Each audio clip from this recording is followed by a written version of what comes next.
Hey guys, and welcome back. I'm Rachel O'Leary, and it's time for our week in review. Now, this week I took Monday off to go down to the river and commune with nature, so if you're interested in seeing any of that stuff, as well as updates around the bog and succulents, make sure to follow me on Instagram.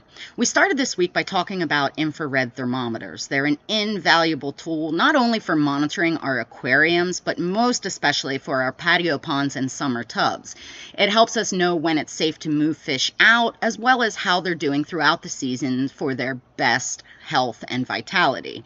You can pick them up pretty cheaply online or at most local hardware stores for under $15, and they're really a tool I highly recommend. Up next, we went out to the greenhouse where I built a super quick and dirty trellis for my sweet peas and green beans out of twine and stakes. Everything out here is growing really well, and I expect to be able to start harvesting the peas in the next couple weeks. It's very exciting. We took a look around, and all of my plants are putting on a lot of size, and even my sweet potatoes have slips starting, which is exciting because they're taking their sweet old time. Stay tuned for updates on these in the upcoming weeks.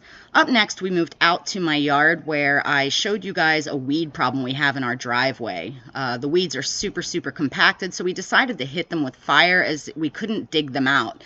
The hope is that by hitting them this early in the season, they'll grow back, we can hit them again, and then they'll be gone for us to add more gravel to our driveway this summer. Up next, we went down to the fish room where I told you the story of the goldfish that showed up in my ponds. I reached out to the seller of some of the pond plants that I bought, and she does indeed keep goldfish in a lot of her plant tubs, so it seems like the mystery is solved, and the baby goldfish came from those plants that I bought from Texas. It's just another good lesson about plant quarantine and keeping a close eye on things, especially in those first few weeks. Now, we moved these guys out to my muck basket patio pond where we'll grow them out at least for the season and see what they become. It's kind of an exciting new thing for me as they're not a species I've worked with before.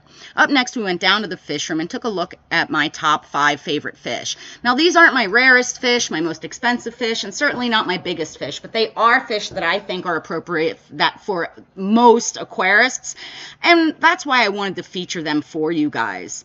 I like so many fish, it's like picking my favorite child, so it's hard for me to narrow things down, but I'll always keep a variety of freshwater shrimp, as well as my number one ride or die, the white cloud mountain minnow.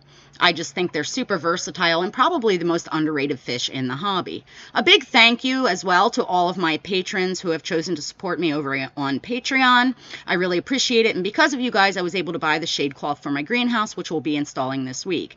If you're interested in supporting me there, the link will be down in the description, and stay tuned for the upcoming videos this week.